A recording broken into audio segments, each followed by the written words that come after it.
जय हिंद दोस्तों। हमारे YouTube चैनल दरोगा बाबू में आपका स्वागत है। आज हम देखने वाले हैं एडिटोरिया पब्लिकेशन के बिहार दरोगा प्रैक्टिस सेट के 11 नंबर सेट को देखने वाले हैं, जिसमें 100 प्रश्न होंगे। प्रत्येक प्रश्न पर 2 मार्क्स होंगे और ये टोटल 2 हावर का क्वेश्चन है। ये बिल्कुल एग्जाम पैटर्न पर आधारित है। तो चलिए क्वेश्चन 1 को शुरू करते हैं। सिंधु घाटी सभ्यता के विषय में निम्न में से कौन सा कथन गलत है? तो गलत है, नकाशीदार ईंटों के प्रयोग का साक्ष्य लोथल से प्राप्त हुए हैं, यानी बी ऑप्शन गलत है। चलिए आगे देखते हैं। प्रागैतिहासिक स्थल बोलन किस नदी के किनारे स्थित है? तो बेलन नदी के किनारे स्थित है। जैन धर्म के अंतर्गत द्वितीय जैन संगति का आयोजन कब किया गया था? तो ये किया गया था 512 ईस्वी में। 512 ईस्वी में। अगला क्वेश्चन है, निम्न 4 नंबर, निम्नलिखित में किस चोल शासक ने राजकेसरी की उपाधि धारण की? तो राजेंद्र प्रथम, यानी ए ऑप्शन सही होगा। राजेंद्र प्रथम ने राजकेसरी की उपाधि धारण किया था। सल्तनत काल में लगान निर्धारित करने को मिश्रित प्रणाली को किस नाम से जाना जाता था? तो ये मुक्तई के नाम से जाना जाता था। लगान निर्धारित करने की मिश्रित प्रणाली को मुक्तई के नाम से जाना जाता था। राष्ट्रीय शिक्षा परिषद की स्थापना कब की गई थी? तो ये किया गया था 15 अगस्त 1906 को। डी ऑप्शन इसका सही होगा। 7 नंबर क्वेश्चन कह रहा है, द इंडियन सोशलिस्ट नामक क्रांतिकारी समाचार पत्र का प्रकाशन कहाँ किया गया था? तो ये किया गया था लंदन में। कहाँ किया गया था? लंदन में। अगला क्वेश्चन है, तिलक द्वारा स्थापित होम रूल लीग का मुख्यालय कहाँ स्थित है? तो ये स्थित है पूना में, यानी सी नंबर ऑप्शन सही होगा। अगला कह रहा है क्वेश्चन 9 नंबर कि 1937 के प्रांतीय चुनाव में कांग्रेस द्वारा मंत्रिमंडल का गठन किन राज्यों में किया गया था? तो ये किया गया था बंबई में, मद्रास में, फिर किया गया था मध्य प्रांत में और फिर किया गया था उड़ीसा में, यानी बंबई, मद्रास, मध्य प्रांत और उड़ीसा में किया गया था। इसका ऑप्शन नंबर हो जाएगा 1, 2, 4, 5, यानी डी ऑप्शन सही होगा। अगला क्वेश्चन कह रहा है, संघर्ष विजय की रणनीति का प्रतिपादन किसने किया था? तो ये किया था जवाहरलाल नेहरू ने। संघर्ष विजय की राजनीति का प्रतिपादन जवाहरलाल नेहरू ने किया था। रेगुलेटिंग एक्ट 1773 से संबंधित निम्न कथनों पर विचार कीजिए। तो इसका ऑप्शन देखेंगे, ऑप्शन के अनुसार हो जाएगा कोलकाता में सुप्रीम कोर्ट की स्थापना की गई, यही इसका ऑप्शन सही होगा, यानी बी ऑप्शन सही होगा। अगला क्वेश्चन कह रहा है 12 नंबर, वर्ष 1906 में किस भारतीय रियासत ने अपनी पूरी रियासत में प्राथमिक शिक्षा को अनिवार्य बना दिया? तो बड़ौदा रियासत ने अपनी प्राथमिक शिक्षा को अनिवार्य बना दिया था। भारत की पहली जनसंख्या नीति की घोषणा कब की गई थी? तो जनसंख्या नीति की घोषणा 1976 में किया गया था। भारत में पहली जनसंख्या नीति की घोषणा 1976 में हुआ है। पूंजीवादी अर्थव्यवस्था में उत्पादित वस्तुओं का विभिन्न व्यक्तियों के बीच वितरण किस प्रकार होता है? व्यक्तियों की क्रय क्षमता के अनुसार होता है। अर्थव्यवस्था में उत्पादित वस्तुओं का विभिन्न व्यक्तियों के बीच वितरण किस प्रकार होता है? तो बी होगा, व्यक्तियों के क्रय क्षमता के अनुसार होता है। और 15 नंबर क्वेश्चन कह रहा है, माही सुगंधा किस फसल की किस्म है? तो ये धान की किस्म है माही सुगंधा। कंपनी का उत्पादकता में वृद्धि आर्थिक प्रभाव क्या है? तो अगर सकल घरेलू उत्पाद में वृद्धि होगा, कंपनी की उत्पादकता में वृद्धि का आर्थिक प्रभाव क्या पड़ेगा? तो आर्थिक प्रभाव पड़ेगा कि सकल घरेलू उत्पाद में वृद्धि हो जाएगा। स्वतंत्रता के समय देश की लगभग कितने प्रतिशत जनसंख्या कृषि पर निर्भर थी? तो स्वतंत्रता के समय देश की लगभग कितने प्रतिशत जनसंख्या? तो 75% जनसंख्या कृषि पर निर्भर थी। अंतर्राष्ट्रीय कृषि विकास कोष की स्थापना किस वर्ष की गई थी? तो ये 1977 में किया गया था। अंतर्राष्ट्रीय कृषि विकास कोष की स्थापना किस वर्ष की? तो 1977 में किया गया था। अगला क्वेश्चन कह रहा है, निम्नलिखित में से कौन सा देश स्थल अवरुद्ध नहीं है? तो लैंडलॉक कौन नहीं है? कोलंबिया नहीं है। निम्न में से कौन कीट का उदाहरण नहीं है? तो कीट का उदाहरण कौन नहीं है? तो ये नहीं होगा मकड़ी कीट के उदाहरण में नहीं आते हैं। बाकी खटमल, मच्छर और घरेलू मक्खी कीट है। भारत में गरीबी रेखा का मापन किस आधार पर किया जाता है? भारत में गरीबी रेखा का मापन घरेलू उपभोग से किया जाता है। अगला क्वेश्चन कह रहा है, स्वच्छता स्वतंत्रता से अधिक महत्वपूर्ण है, यह किसने कहा था? तो महात्मा गांधी ने कहा था कि स्वच्छता स्वतंत्रता से अधिक महत्वपूर्ण है। हाल ही में इंटरनेशनल ओलंपिक कमेटी द्वारा किसे ओलंपिक अवार्ड से सम्मानित किए जाने की घोषणा किया है? तो अभिनव बिंद्रा को मिला है इंटरनेशनल ओलंपिक कमेटी द्वारा। किसे? तो ओलंपिक ऑर्डर से सम्मानित। ओलंपिक ऑर्डर किसे मिला है? अभिनव बिंद्रा को मिला है ओलंपिक ऑर्डर पुरस्कार। आगे है T20 एशियाई कप 2025 की मेजबानी कौन सा देश करेगा? तो ये करेगा भारत।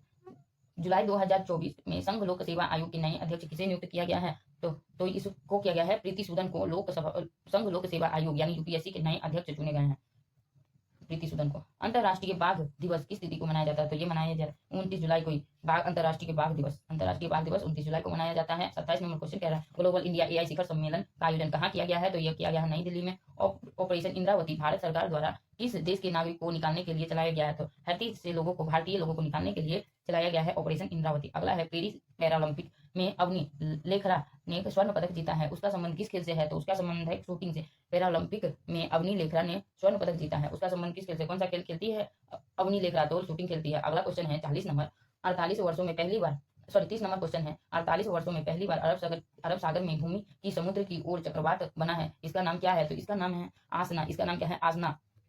हाल ही में आरबीआई के गवर्नर के रूप में किसे नियुक्त किया गया है? तो ये नियुक्त किया गया संजय मल्होत्रा को। भारत का पहला जनरेशन बीटा बेबी बॉय किस राज्य से प्राप्त हुए हैं? तो ये मिजोरम से प्राप्त हुए हैं, पहला जनरेशन बीटा बेबी बॉय। अगला क्वेश्चन है, आरिफ मोहम्मद खान बिहार के कौन से राज्यपाल के रूप में शपथ लिया है? तो आरिफ मोहम्मद खान हुआ है 42वें राज्यपाल। अगला क्वेश्चन है 20वां G20 शिखर सम्मेलन 2025 का आयोजन कहाँ किया जाएगा? तो साउथ अफ्रीका में G20 शिखर सम्मेलन 2025 का आयोजन किया जाएगा। ऑपरेशन कामधेनु किस राज्य की पुलिस द्वारा शुरू किया गया है? तो जम्मू कश्मीर की पुलिस द्वारा शुरू किया गया है ऑपरेशन कामधेनु। मेजर ध्यानचंद खेल रत्न पुरस्कार 2024 से किस खिलाड़ी को सम्मानित किए जाने की घोषणा की गई है? तो ये किया गया है 4 खिलाड़ी को सम्मानित किया जाएगा। विंग्स इंडिया 2024 का सम्मेलन कहाँ हुआ है? तो ये हुआ है हैदराबाद में। हाल ही में भारत का पहला पाम ऑयल प्रसंस्करण निम्नलिखित में से किस राज्य में स्थापित किया गया है? अरुणाचल प्रदेश में पहला पाम ऑयल प्रसंस्करण लिमिटेड निम्नलिखित में से किस राज्य में स्थापित किया गया? अरुणाचल प्रदेश में। 39 नंबर क्वेश्चन है लेमिनतीय 2024 का आयोजन भारतीय सेना और किस राज्य के बीच हुआ है? तो लेमिनतीय 2024 का आयोजन कहाँ हुआ है? तो सेशल्स रक्षा बल। किस भारतीय सेना और किस देश की सेना? तो सेशल्स रक्षा बल द्वारा किया गया। भारत और सेशल्स के बीच हुआ है लामितीय 2024 का आयोजन हुआ है। अगला क्वेश्चन है 40 नंबर, निम्नलिखित में से किस राज्य सरकार ने आपातकाल के दौरान जेल गए लोगों के लिए मासिक वेतन देने की मंजूरी दी है? तो ओडिशा सरकार ने किया है मंजूरी। आपातकाल के दौरान जो लोग जेल गए थे उसको मासिक पेंशन देने की को मंजूर हुए हैं। अगला क्वेश्चन है कि छठे खेलो इंडिया यूथ गेम का आयोजन किस राज्य में किया गया है? तो ये किया गया है तमिलनाडु में। अगला क्वेश्चन का संगीत कला निधि पुरस्कार 2024 किसे दिया गया है? तो ये दिया गया टीएम कृष्णा को। संगीत कला निधि पुरस्कार टीएम कृष्णा को दिया गया है। अब है इंग्लिश का क्वेश्चन 43 से, तो हम बस ऑप्शन बता देते हैं। 43 का हो जाएगा सी ऑप्शन सही। 44 का हो जाएगा डी ऑप्शन सही हो जाएगा। 45 का हो जाएगा डी ऑप्शन सही। अब चलिए हम हिंदी का क्वेश्चन देखते हैं। इंग्लिश का क्वेश्चन समाप्त हो गया।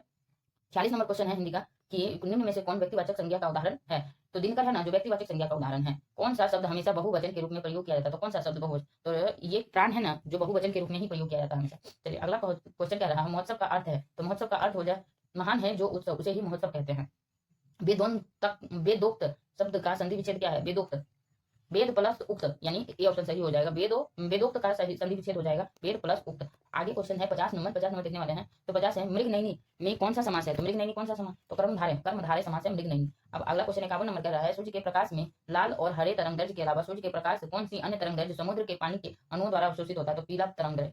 अगला क्वेश्चन कह रहा है क्षैतिज रूप में स्थित छड़ चुंबक के चुंबकीय क्षेत्र में उदासीन बिंदु कौन सा होता है? तो ये होता है वह बिंदु जहां चुंबकीय क्षेत्र शून्य होता है। क्षैतिज रूप से स्थित छड़ चुंबक के चुंबकीय क्षेत्र में उदासीन बिंदु कौन सा है? तो ये हो जाएगा डी ऑप्शन सही। अगला क्वेश्चन है 53 नंबर, एक अनंत तल पर वस्तुओं की गति का अवलोकन करके किसने यह निष्कर्ष निकाला कि जब वस्तुओं पर कोई बल कार्य नहीं करता तो वे नियत गति से गतिमान रहती है? तो ये हो जाएगा ए ऑप्शन इसका हो जाएगा गैलीलियो। एक अनंत तल पर वस्तु की गति का अवलोकन करके किसने यह निष्कर्ष निकाला कि जब वस्तु पर कोई बल कार्य नहीं करता तो नियत गति से गतिमान रहती है? तो ये गैलीलियो ने बताया था। 54 का पढ़ेंगे ध्वनि के संबंध में निम्नलिखित में से कौन सा कथन सही है? तो ध्वनि निर्वात में संचालित हो सकती है। ध्वनि के संबंध में कौन सा कथन सत्य है? नहीं है। तो ध्वनि ये ए ऑप्शन इसका गलत है, यानी ए ऑप्शन सही होगा। अब हम 55 नंबर क्वेश्चन देखते हैं। टोकामक नामक उपकरण निम्नलिखित में से किस प्रकार के ईंधन से संबंधित है? तो टोकामक नामक ईंधन है जो परमाणु ईंधन से संबंधित है। अगला 56 नंबर क्वेश्चन है सेंटीमीटर ग्राम सेकेंड सीजीएस प्रणाली में चुंबकीय तीव्रता का मात्रक होता है? तो ये होता है ओस्टर्ड होता है।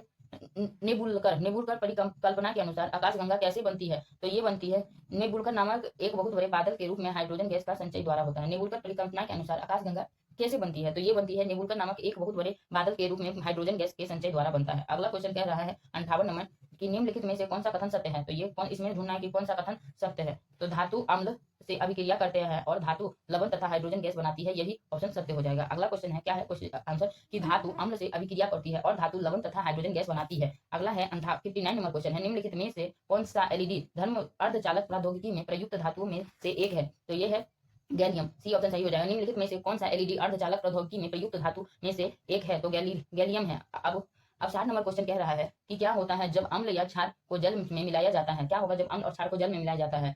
प्रति इकाई आयतन में आयतनों की सांद्रण में कमी होगा। प्रति इकाई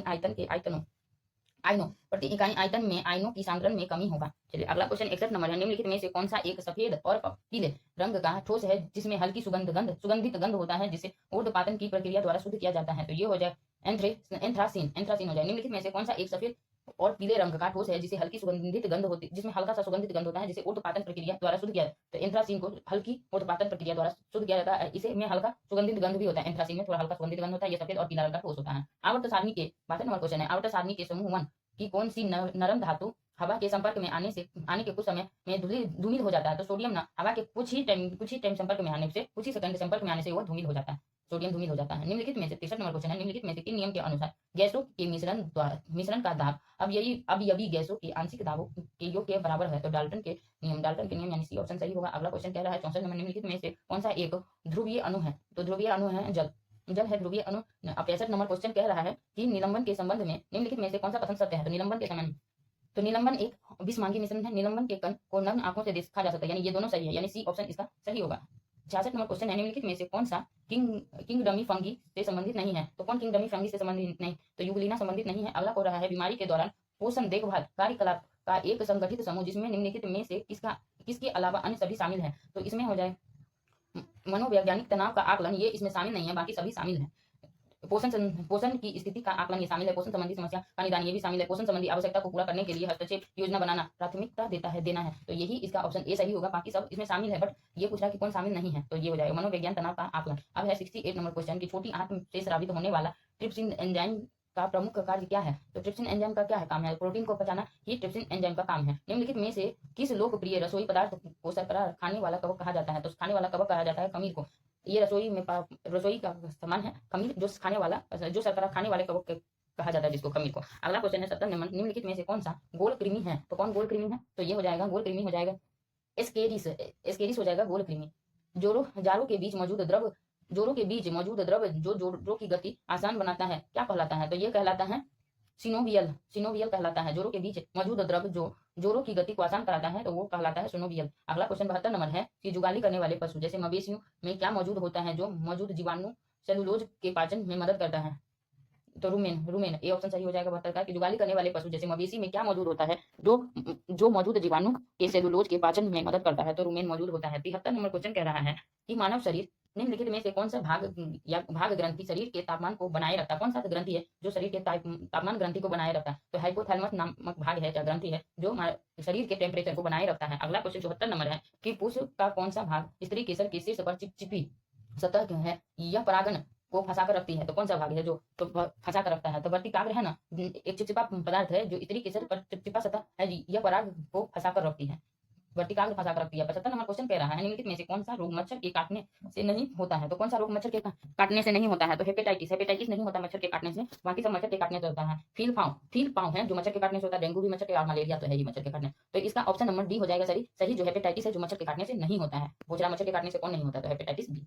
आगे है 76 नंबर क्वेश्चन है अरब सागर निम्नलिखित में से किस महासागर का विस्तार है? तो अरब सागर कौन से महासागर का विस्तार है? तो हिंद महासागर का विस्तार हो जाएगा अरब सागर। अगला क्वेश्चन है गोविंद सागर भाकल नांगल परियोजना निम्न में से किस राज्य में स्थित है? तो हिमाचल प्रदेश में स्थित है भाकल नांगल परियोजना या गोविंद सागर, जिसको भाकल नांगल परियोजना कहते हैं। अगला 78 नंबर क्वेश्चन है निम्नलिखित में से कौन सा पत्थर लोहे जैसी सभी आधार धातुओं को सोने में परिवर्तित कर सकता है? तो ये हो जाएगा पारस पत्थर हो जाएगा। अगला क्वेश्चन कहता है हरित क्रांति के संदर्भ में निम्नलिखित में से कौन सा कथन गलत है? तो हरित क्रांति के संबंध में एक कथन गलत है, इसे वर्षा पोषित क्षेत्रों में लागू किया गया था, ये गलत है। हरित क्रांति हर जगह लागू था, इसे वर्षा पोषित क्षेत्र में सिर्फ लागू नहीं किया गया था। अब कौन सा ये ऑप्शन तो सही हो जाएगा, भी देखते हैं। यह कृषि आधुनिकीकरण का एक सरकारी कार्यक्रम है, तो ये क्रम था, तो ये सही है। इसका लक्ष्य मुक्त गेहूं चावल के उत्पादक क्षेत्र था, इसका लक्ष्य मुक्त गेहूं चावल का उत्पादक क्षेत्र था, ये भी सही है। इसे अंतर्राष्ट्रीय एजेंसी द्वारा वित्त पोषित किया गया था, ये भी सही है। तो यानी इसका ऑप्शन नंबर ए सही। हरित क्रांति के संबंध में क्या सिर्फ गलत है? तो यही सिर्फ गलत है, यानी ऑप्शन नंबर ए सही हो जाएगा। 80 नंबर का क्वेश्चन करता है वर्षा वनों में किस प्रकार की कृषि की जाती है? तो वर्षा वन में किस प्रकार कर्तन एवं दहन कृषि किया जाता है वर्षा वनों में, ठीक है। अगला क्वेश्चन है लेटेराइट मिट्टी का निर्माण निम्नलिखित में से किस कारण